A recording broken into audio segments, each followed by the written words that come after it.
And our first presenter today, or for the second session,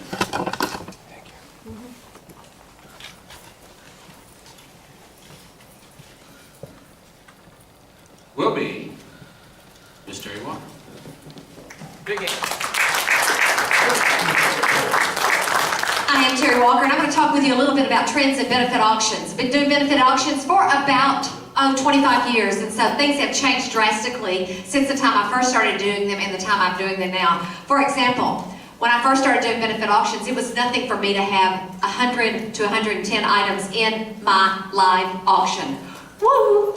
Now, I'm talking about trends, a general direction in which something is developing or changing. That is a trend. Yes, things are changing in a general direction. The internet has created that issue. And it's not only for your personal property auctions, it's not only for some of the real estate auctions, but it is for benefit auctions as well. And I'm already making money on that. Why do you want to follow these trends? It's selfish.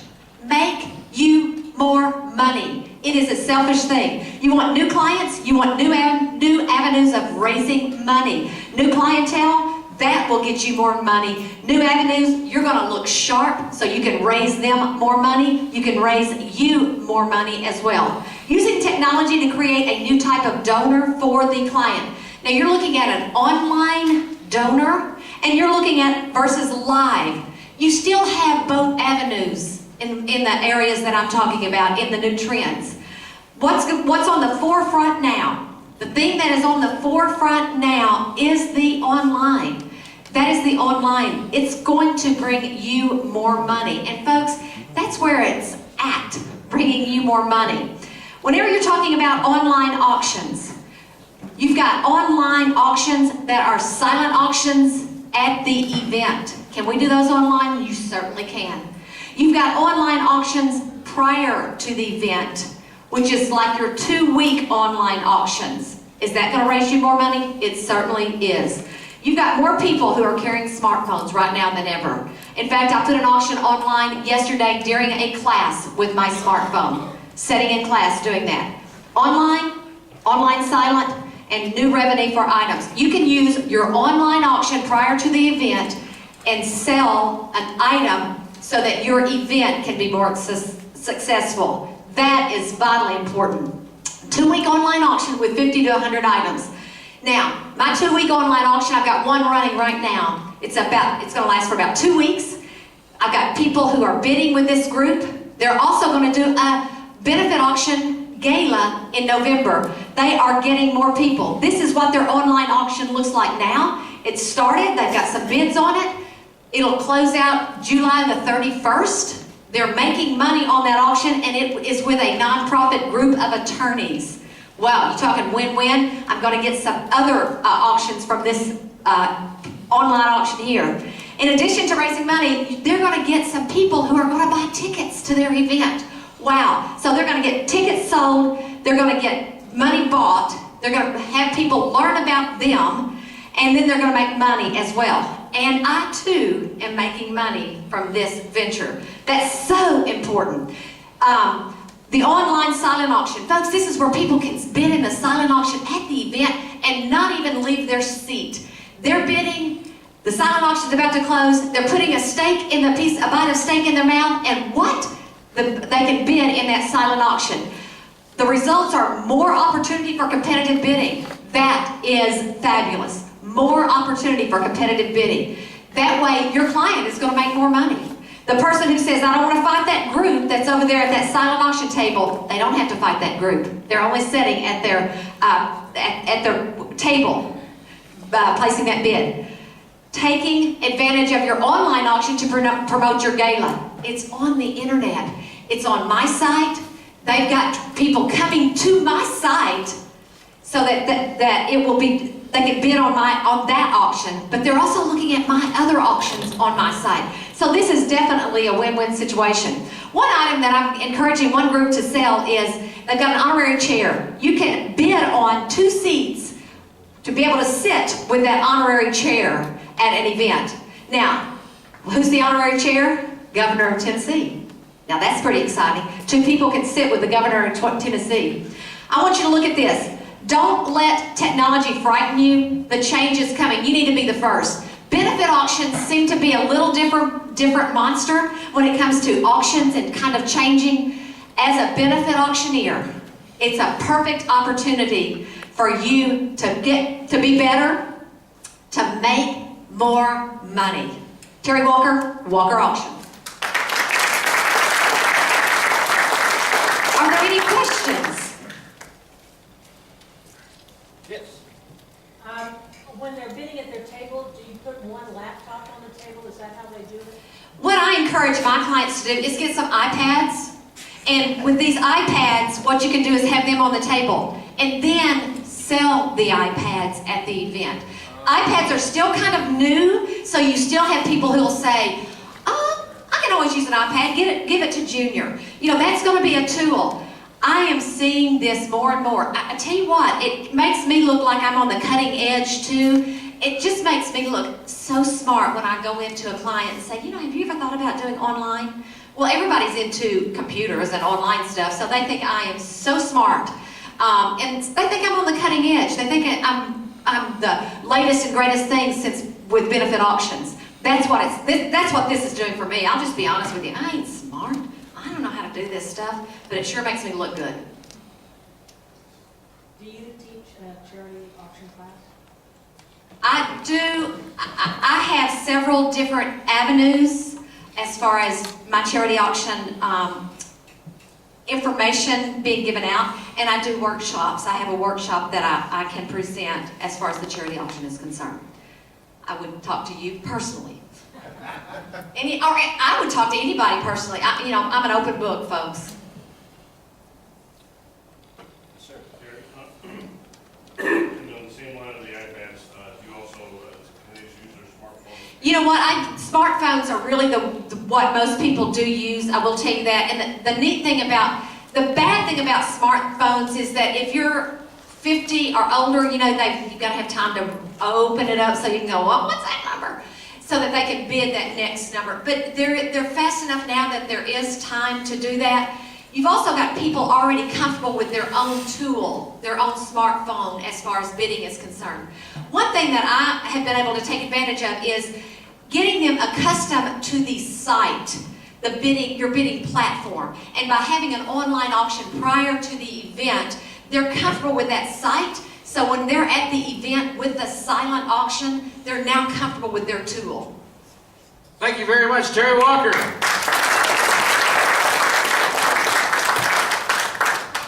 Next up, Mr. Mike Brandley. That's right. The good news I have for you this morning is that no matter where you sell as an auctioneer in the United States, this applies to you, the UCC 2328. If you're not familiar, we've got 18 different ways to look at them this morning and some website information there if you're interested in that topic as well. Many think that Louisiana is an exception. However, it's not. Who's from Louisiana in this room? Good. Then we're all fine. We're all fine. There are, at auction, every item is a separate sale. This could be a with reserve auction, and this can be a without reserve auction. This could be choice, high bidder gets choice. This could be, we're selling them all for one money. So each item is of a separate sale. You just press that thing. I'm done talking. See how you do that. Yeah, we got a method now. Customary manner. Many of us say what when we conclude the sale? Sold. We say sold. Do you have to say sold? You don't have to say sold. You can have any customary manner that you want to. The important thing here is to be consistent, because if you're saying sold here, it's yours here, and you've got it here, problems arise. Probably the most misunderstood part of the UCC 2328 is when can we reopen the bid, or if we can reopen the bid. And the only time you can reopen the bid is while, and I'll emphasize that first word up there, while the hammer is falling. And if you want to reopen the bid, the optional word here is you may reopen the bid. This is kind of how it feels. and you don't have to reopen the bid. You may reopen the bid. Otherwise, you may declare the item sold, and who gets to decide this? You do. You do. The bidder yells out, hey, you got to reopen that? My call, not your call. Types of auctions. Count the number of horses in this picture. There are not hybrids. There are not absolute auctions that have minimum bids. There are not with reserve up to a certain point, and then without reserve after that. We don't change the type halfway. They are reserved by default. Reserved by default. If you have an estate auction, if you have a large auction, a small auction, an insignificant auction. What type of auction is that? It's a with reserve auction. Withdraw up until sold. That's the benefit of a with reserve auction. We can take all the bids from all this room, and I can get $7,000 for this $500 microphone. As long as I don't say sold, what can I do? I can withdraw it. In an absolute auction, after I open the bid, the optimum term here, which none of us knows how long that is, you have that long to withdraw the item. Reasonable time. Reasonable time. Retraction. Emily, for you guys, the Saturday Night Live folks. The bidder, you as the bidder, can retract your bid, and up until when can you retract your bid? Until the word sold, or completion of the sale. There is no revival if the bid is retracted. Once I have a bid here, acts at $50 and I get 75, if I get the 75, and then the 75 retracts his bid, I can go back and ask, I can beg, but I can't force it. Can the seller bid? Guess who the seller is? The seller can bid in a with reserve auction. Can the seller bid in an absolute auction? Absolutely not, unless it's for sale. Can you void the sale? What if the seller bids without authority? You can leave town. You can void the sale. Well, this was settled at the Supreme Court of the United States in 1850. You can void the sale, you can say I don't want it, the seller was bidding without authority, or you can take it at the last good faith bid if we can figure out what that is. And oftentimes we don't know where the last good faith bid took place. A troublesome time if they want that. I might note that there's no tie bids. And I can give you a quick example.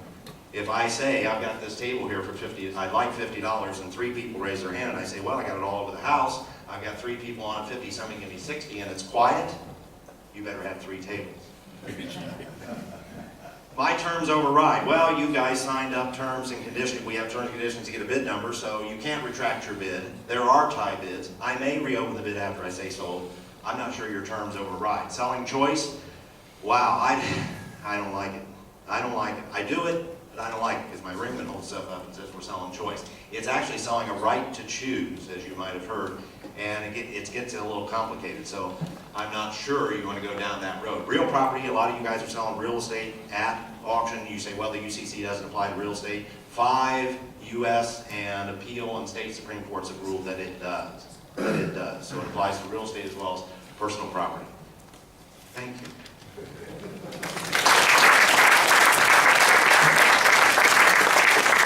Questions for Mike? When you say the UCC applies to real estate, you're running into problems in the typical withdrawn bid, revival of bid, all of those kind of things, all apply to real estate.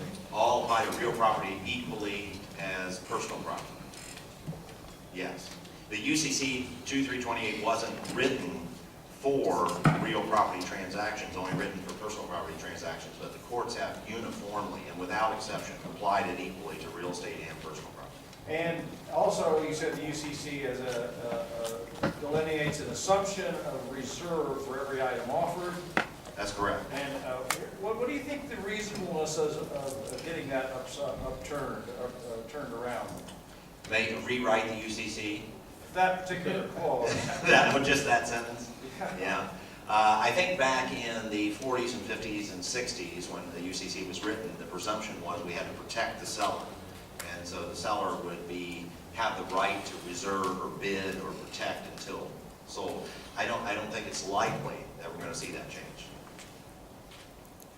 Maybe in Kansas. Just as for your interest, the city of Tulsa requires that everything sold at auction be done so absolute, unless otherwise stated. Really?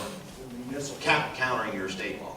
Yeah, so when you're in Tulsa, you have to say what you mean. Yes. Stay out of Tulsa. Ladies and gentlemen, and Mr. Mike Ranley, thank you very much. Next up, Miss Tracy Airs Dower.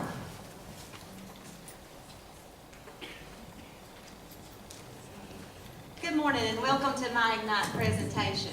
My name is Tracy Airs Dower. I'm with Airs Auction and Real Estate in La Follette, Tennessee. I'm a second generation auctioneer, and it's not what you look at, it's what you see. We're going to discover the value of CAI.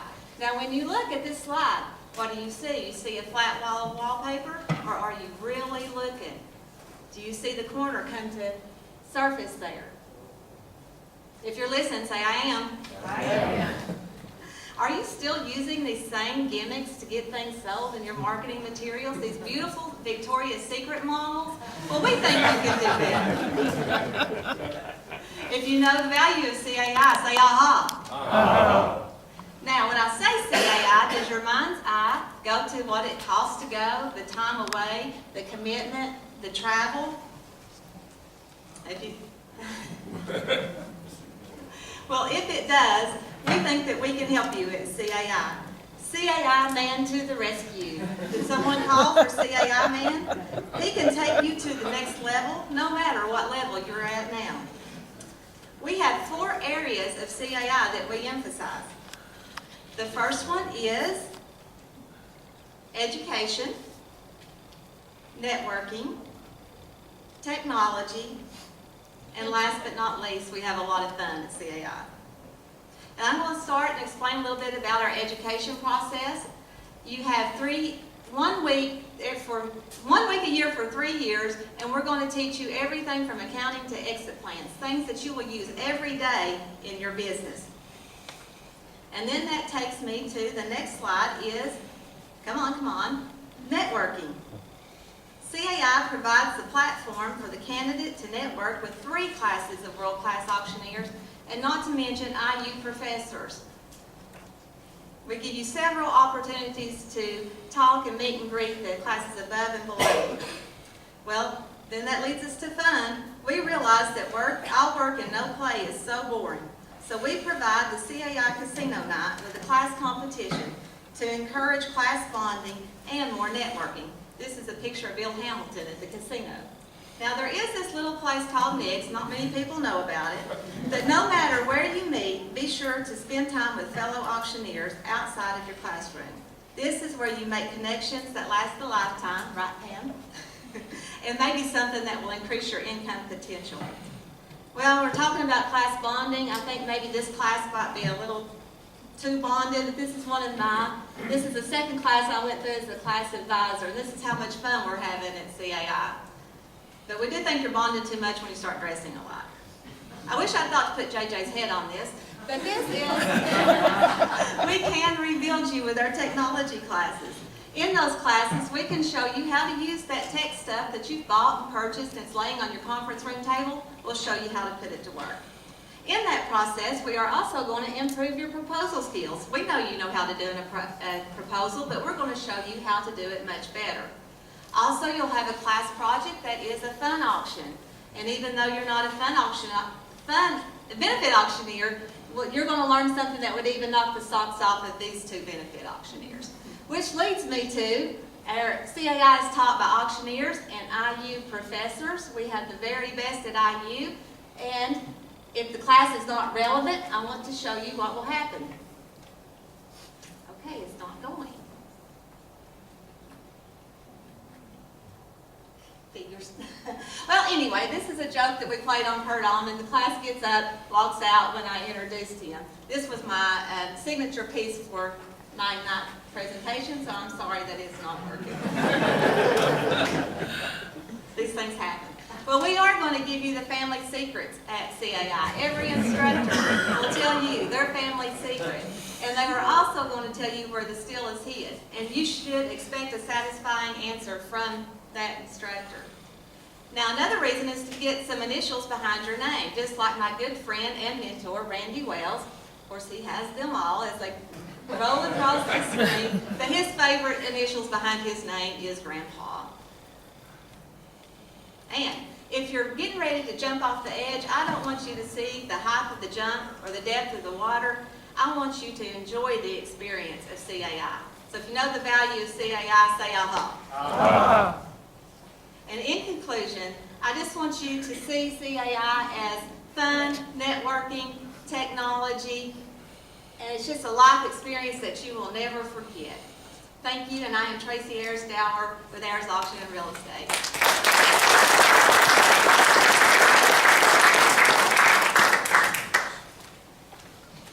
Questions for Tracy? Tracy? She doesn't want to ask any questions. Any questions about CAI? Questions for Tracy? I'd love to answer any questions about CAI. The Tracy Airs there, thank you very much.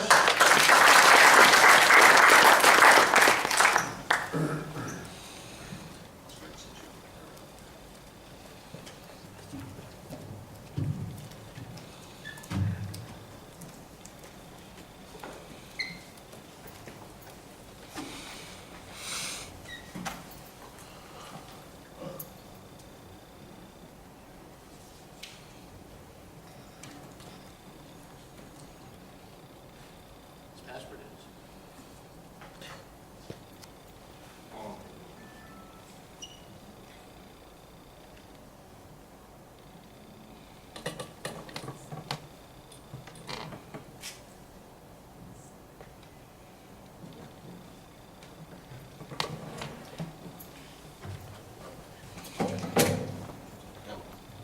Use this one.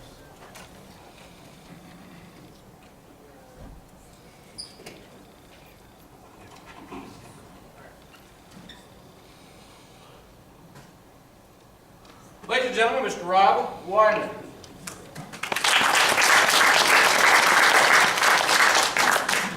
One of the things you never want to hear one of your staff members say is that they found a live grenade.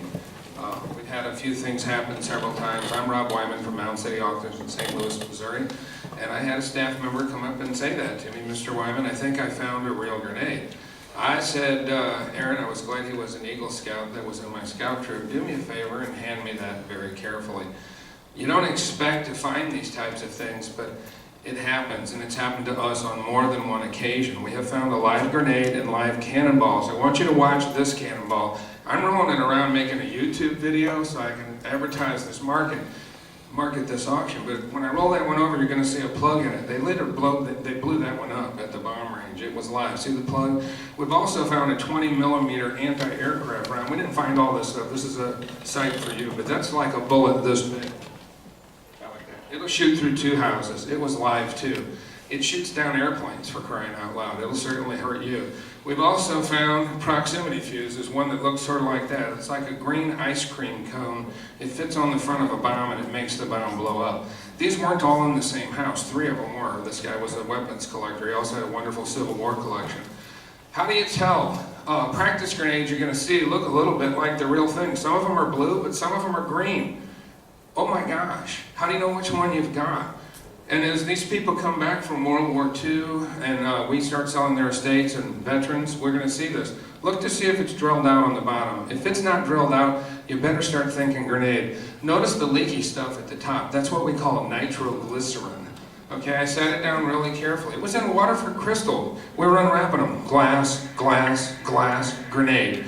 We called the bomb squad. They showed up. Well, we called the police. They called the bomb squad. Notice all the traffic's been shut down. There's the bomb squad right there where it says bomb squad. This is the one where they have the little robot in there. And the bomb squad turned around and called the fire department. Then they found the cannonballs and they got very excited and they called more bomb squad. This is the guy with the thing that they put the bombs in when they take them away.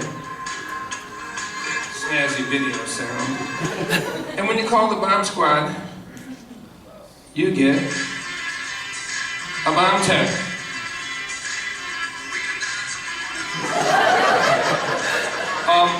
This wasn't the tech we got. This guy's awesome. I wish he would have come. The bomb squad guys that we got were a little more like this guy. They weren't happy. They said, well, what are you doing with a grenade? I said, it's not my grenade. They said, Well, why has the owner got a grenade? I don't know, it's his grenade. Why don't we ask him? He's in the nursing home. He doesn't know who his kids are, for crying out loud. Look, what do? If you find them, don't pull the pin, don't mess with it. Better yet, don't pick it up. But sometimes it's too late. Set it down. Get out of the house, call the police. Let them do their job and figure out what they're going to do about it. Let's talk about some things that don't look like grenades that can kill you. Look at that one up there that looks like a tiki torch. This is a Japanese grenade. This is one that's made to look like a little bit of pottery. Here's one that looks like a turtle. That's filled with tuberculosis. Those are Japanese grenades. Most dangerous one I think of is the Italian Red Devils. These could come from some World War II vet that came back. Doesn't that look like a thermos that you want to get in and say, what is in this cool, attractive piece of whatever? Kaboom. This is the most explosive one of all of them. It doesn't look like a grenade. How about these things? These are mines. They look like toys. A lot of them are made of plastic. They make them out of plastic so they don't show up on a metal detector. But if you find something that looks like this, it sort of looks like a fishing reel that's not hooked up to anything. Show these to your people. Have them know what they look like. This is probably some of the more dangerous ones. This one's designed to look like a toy up here. It's a butterfly mine. Half of it's full of high explosives and the other half is full of liquid that will burn you when it blows up. This one looks like a hockey puck, but the thing on the top of it is the pressure plate. And then these, they're my favorite dangerous things. These are claymore mines. When we get into Vietnam vet stuff, you're going to start seeing these perhaps. They look like little TVs. They're made of plastic. 700 steel balls in this thing. C4 explosive. It can kill you from a football field away, and then some. Bangalore torpedoes look like pipes. They put these things together and they slide them under barbed wire and they blow their way through a minefield. You got to watch out for these things and you need to be looking for them. You can take, and when in doubt, call for help. It's better to be safe than to be blown up. Train your staff. You can go to innerord.net is where I got a lot of these pictures. He gave me permission, but he asked, please don't link to it. He doesn't want to pay for more traffic. And remember, you can call your friendly bomb tech.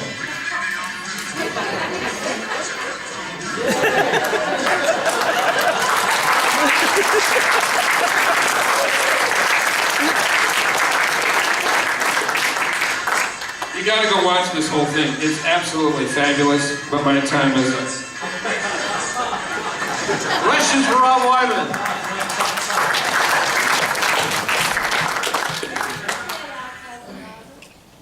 Tracy was my CAI class advisor, and we had a blast. It was, wait a minute, that was a little pun there.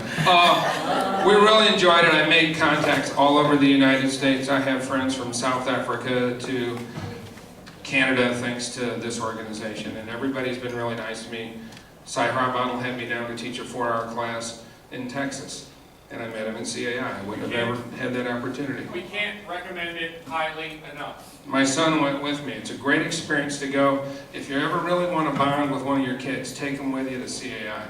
He wanted to jump out of the car when we were on the way down. He thought it wasn't going to be any fun at all. He told me all the popular kids aren't going to like us. No one's going to talk to us.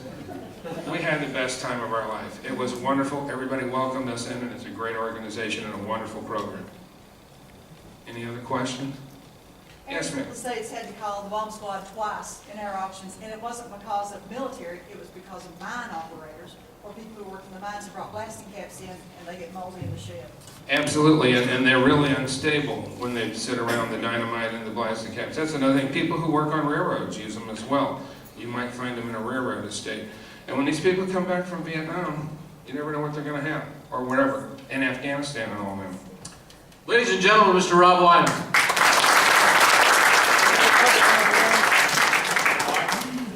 What's your email address? I'll have cards for you. Mountain City. It's Rob at MountainCityAuctions.com.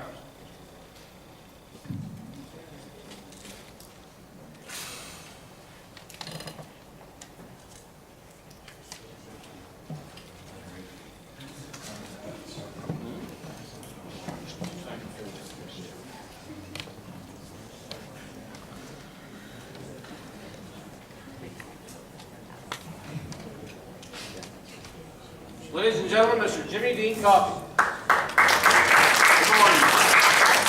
My name is Jimmy Dean Coffey. I'm from Bloomington, Indiana, the great state and city where CAI is held. I've been in the auction industry for 28 years, and we're going to talk this morning about cultural differences Cultural differences or characteristics of those are in the workplace are noted by demographics, early life experiences, headlines that define their times, their heroes. The traditionalist was born from 22 to 45. They take up about 5% of the workforce. Their depression,